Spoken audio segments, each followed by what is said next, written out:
গোলাগাড়ি বাজারে তিরঙ্গা র্যালি অনুষ্ঠিত হয় মঙ্গলবার বিকেল 5:30 জানা যায় 17 গোলাগাড়ি বিজেপি মণ্ডলের উদ্যোগে মঙ্গলবার বিকেলে গোলাগাড়ি বাজারে এক তিরঙ্গা র্যালি আয়োজন করা হয়।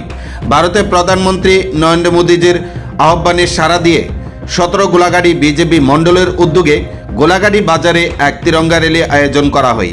এদিনের এই তিরঙ্গা র্যালিতে গোলাগাড়ি বিজেপি মণ্ডলের সহসভাপতি নারায়ণ দেবনাথ সহ প্রদেশ বিজেপির নেতৃত্ব এবং গোলাগাড়ি মণ্ডল যুব মোর্চা থেকে শুরু করে মহিলা মোর্চা এমনকি এলাকার জনগণও এদিনের এই তিরঙ্গা র্যালিতে অংশগ্রহণ করেন। এই দিনের এই তিরঙ্গা র্যালিটি গোলাগাড়ি বিধানসভার বিভিন্ন এলাকা পরিক্রমা করে উক্ত র্যালিটি গোলাগাড়ি বাজারে এসে সমাপ্তি ঘটে। এই দিনের এই তিরঙ্গা র্যালি শেষে সংবাদ মাধ্যমে বিস্তারিত আলোচনা করেন প্রদেশ বিজেপি নেতৃত্বরা।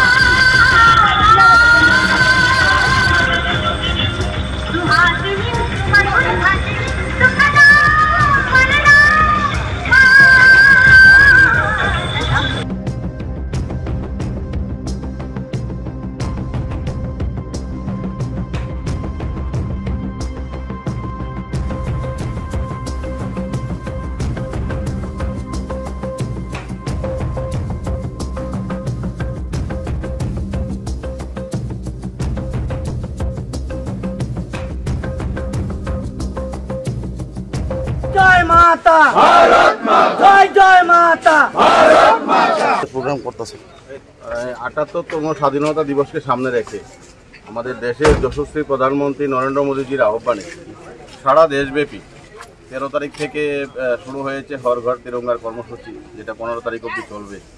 এই কর্মসূচিকে সামনে রেখে আজকে আমরা রাজ্য সরকারের পক্ষ থেকে এবং আমাদের দলের পক্ষ থেকে বিভিন্ন কর্মসূচির মাধ্যমে আমরা এই অনুষ্ঠানগুলো আমরা পালন করছি। তারই অঙ্গ হিসাবে আজকে গোলাঘাটি আমাদের মণ্ডল কমিটির আহ্বানে এখানে তিরঙ্গা যাত্রা আমরা পালন করেছি। এখানে তো আমাদের অনেক যারা যুবক ভাইরা, আমাদের যারা প্রদেশ শিশুরা, ছাত্ররা, অভিভাবকরা সবাই সম্মিলিতভাবে এই তিরঙ্গা পদযাত্রায় এসে সামিল হয়েছে।